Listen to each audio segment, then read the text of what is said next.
आता मान्सूनचं येण्याचं आणि परत जाण्याचं एक विशिष्ट वेळापत्रक आहे. 1 जून त्याचं केरळमधलं आगमन आणि 8 जुलै या तारखेला तो संपूर्ण भारत व्यापतो. या सरासरी तारखा आहेत. नमस्कार, भोवतालच्या लहरी हवा या व्हिडिओ सिरीजमध्ये आपलं स्वागत. मी अभिजित घोरपडे. या सिरीजच्या निमित्ताने आपण पाऊस, मान्सून, हवामानाच्या विविध संकल्पना या साध्या सोप्या पण अतिशय रंजक पद्धतीने तुमच्यापर्यंत पोहोचवत असतो. त्याचबरोबर या विषयासंबंधात तुमच्या मनात असलेल्या अनेक प्रश्नांना सुद्धा या निमित्ताने उत्तरं मिळतात. मित्रांनो, आपण बोलतोय मान्सून संदर्भात.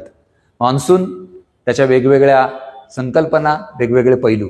आज आपण बोलणार आहे या वर्षी पाऊस इतका मोठा पडला आणि इतक्या लवकर आला की सगळ्यांची तारंबळ उडाली. मान्सूनच्या आगमनाचं विशिष्ट वेळापत्रक आहे का, आणि ते वेळापत्रक असेल तर मान्सून त्या तारखा, ते वेळापत्रक पाळतो का, हा आजचा आपला व्हिडिओचा विषय आहे. त्याच्या आधी आपल्याला मान्सून बद्दल समजून घेतलं पाहिजे. कारण असं की मान्सून हा जेव्हा भारतात येतो तेव्हा त्याचा भारतात येणं हे किती महत्वाचं आहे हे आपल्याला जी पाण्याची उपलब्धता त्याच्यामुळं निर्माण होते त्याच्यावरून लक्षात येतं. भारतातलं जास्तीत जास्त पाणी हे आपल्याला मान्सूनच्या काळात मिळणाऱ्या पावसामुळे मिळतं. दुसरं म्हणजे इतकं जर पाणी मिळत असेल तर भारताची इकॉनॉमी जी आहे, भारताचं अर्थकारण जे आहे ते सुद्धा त्याच्यामुळं प्रभावित होतच होतं. म्हणूनच आपलं उन्हाळ्याच्या अखेरीस आपल्या सगळ्यांचे डोळे हे मान्सूनच्या आगमनाकडे लागलेले असतात. आता मान्सूनचं येण्याचं आणि परत जाण्याचं एक विशिष्ट वेळापत्रक आहे.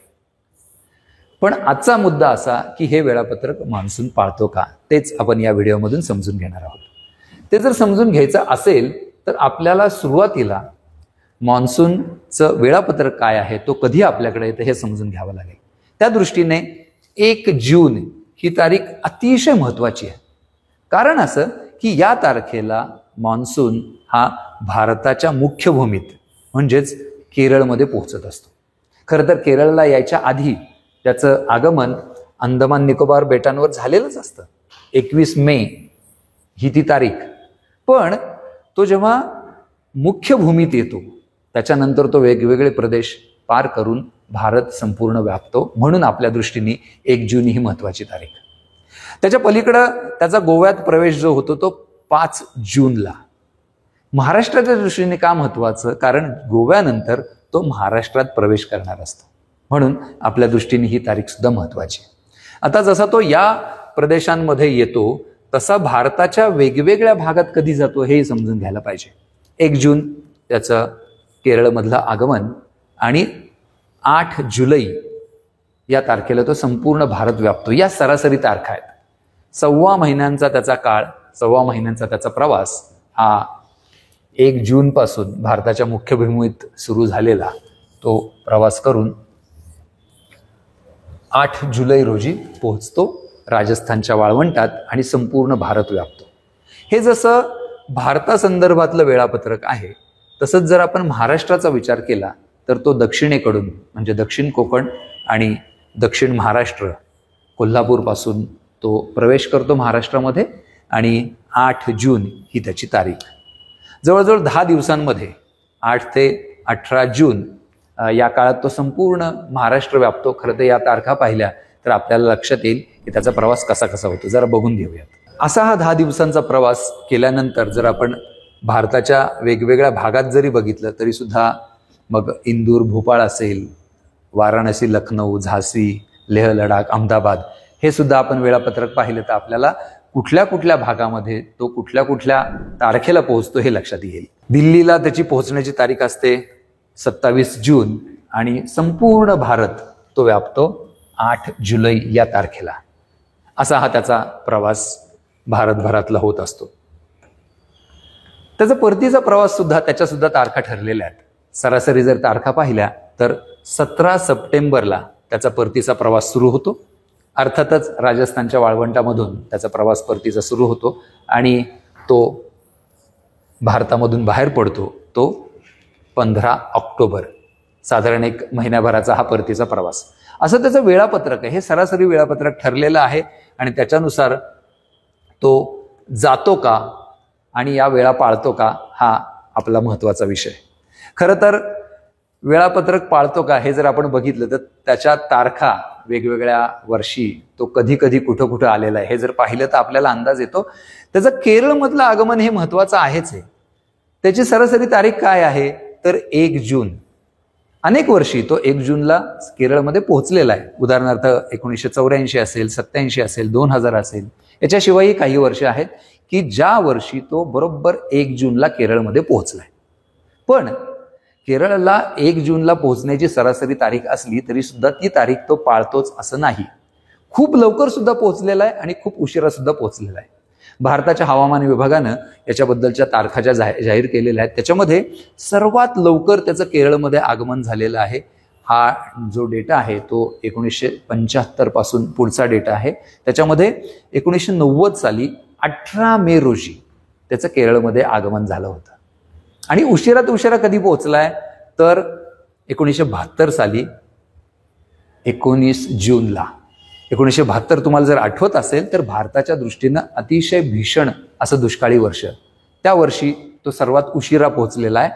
हेच जर आपण महाराष्ट्राच्या दृष्टीनं बघितलं तर महाराष्ट्रातलं त्याचं आगमन सरासरी तारीख आहे 8 जून. 1990ला त्याचं सर्वात आधी आगमन झालं होतं, सर्वात लवकर झालं होतं ते 20 मेला. हा 1990 आणि त्याचं केरळमध्ये 1990 लवकर आगमन हे सुद्धा एकमेकाला जुळणाऱ्या तारखा आहेत, जुळणारी वर्ष आहेत. 1972ला जसा तो केरळमध्येच 19 जूनला आला तर त्याच्यानंतर तो महाराष्ट्रात पोहोचला. हे वर्ष त्याचं सर्वात उशिराने महाराष्ट्रात आगमन झालेलं आहे. याचा अर्थ असा की या ज्या सरासरी तारखा आहेत या सरासरी तारखा असल्या तरी सुद्धा त्याचं आगमन पुढं मागं होत असतं, झालेलं आहे. केरळच्या दृष्टीने विचार केला तर 18 मे ते 19 जून जवळजवळ एक महिनाभर तो केरळमध्ये येण्याचं त्याचं वेळापत्रक आपण पाहतो, या तारखा पाहतो. त्याच्यावरून एकच गोष्ट स्पष्ट होते की मान्सून हा आपल्या तारखांनुसार येत नसतो. आपण आपल्या सोयीनुसार या तारखा जमवतो, मिळवतो, कॅल्क्युलेशन करतो, पण या तारखांना पोहोचायला तो बांधील नाही. अर्थातच त्याचं पावसाळ्याच्या तोंडावर आगमन होत असल्यामुळं याच्या दरम्यानच तो येतो, पण आपण म्हणू त्या तारखांना तो येईलच असं अजिबात नाही. आता याच्यामध्ये आणखीन एक दुसरी गोष्ट आहे ते म्हणजे मान्सून हा एक असा घटक आहे की त्याच्यामध्ये सतत बदल होत असतात. हे जर आपण लक्षात घेतलं तर आपल्याला त्याचं वर्तन हे चांगल्या प्रकारे लक्षात येतं. हे कसं लक्षात आलं तर मान्सूनच्या तारखांची आगमनाचं किंवा जाण्याची जी सरासरी काढली गेली त्याला पूर्वी 1901 ते 1940 या दरम्यानच्या तारखा, या दरम्यानच्या नोंदी, डेटा जो आहे तो वापरला जात होता. त्यावेळेस त्याचं कधी आगमन झालं त्याच्यानुसार त्याचं वेळापत्रक बनवलं होतं. पण त्याच्यानंतर 1961-71 ते 2019 या काळात सुद्धा ज्या नोंदी घेतल्या गेल्या त्याच्यामध्ये असं लक्षात आलं की त्याच्यात काही बदल झालेले आहेत. कुठले कुठले बदल झालेले आहेत तर एक महत्वाचा बदल म्हणजे पूर्वी 1 जून रोजी त्याचं आगमन केरळमध्ये व्हायचं, त्याचबरोबर त्याचं आगमन ईशान्य भारतात सुद्धा व्हायचं. आता मात्र त्याच्यामध्ये बदल होऊन त्याचं 1 जूनला फक्त केरळमध्येच आगमन होतं, हे नवीन या तारखांनुसार. दुसरा एक महत्वाचा बदल जो झालेला तो म्हणजे भारतात संपूर्ण भारत व्यापण्याची त्याची तारीख जी होती पूर्वी ती 15 जुलै होती. पण नवीन तारखांनुसार, नवीन वेळापत्रकानुसार तो आता लवकरच म्हणजे 8 जुलै रोजीच संपूर्ण भारत व्यापतो. तिसरं महत्वाचं म्हणजे त्याचा जो परतीचा प्रवास आहे तो सुरू होण्याची सरासरी तारीख होती ती 1 सप्टेंबर होती. आता ती तारीख खूपच पुढे गेलेली आहे. 17 सप्टेंबरला तो आपला परतीचा प्रवास सुरू करतो. याचा अर्थ काय तर याचा अर्थ असा की मान्सून हा डायनॅमिक फॅक्टर आहे, डायनॅमिक घटक आहे, गतिशील घटक आहे. त्याच्यामुळे तो एका विशिष्ट वेळापत्रकामध्ये बांधता येत नाही त्याला. त्याच्यात सतत बदल होत असतात. हेच आपल्याला या सगळ्या त्याच्या तारखांमधून लक्षात येतं. अशा प्रकारचा हा मान्सून आणि त्याच्यामध्ये असलेलं हे होत असलेलं परिवर्तन. मित्रांनो, या व्हिडिओच्या माध्यमातून आम्ही हवामानासंदर्भातली अतिशय इंटरेस्टिंग माहिती तुमच्यापर्यंत पोहोचवत असतो. तुम्हाला हा व्हिडिओ आवडला असेल तर तो जरूर लाईक करा, शेअर करा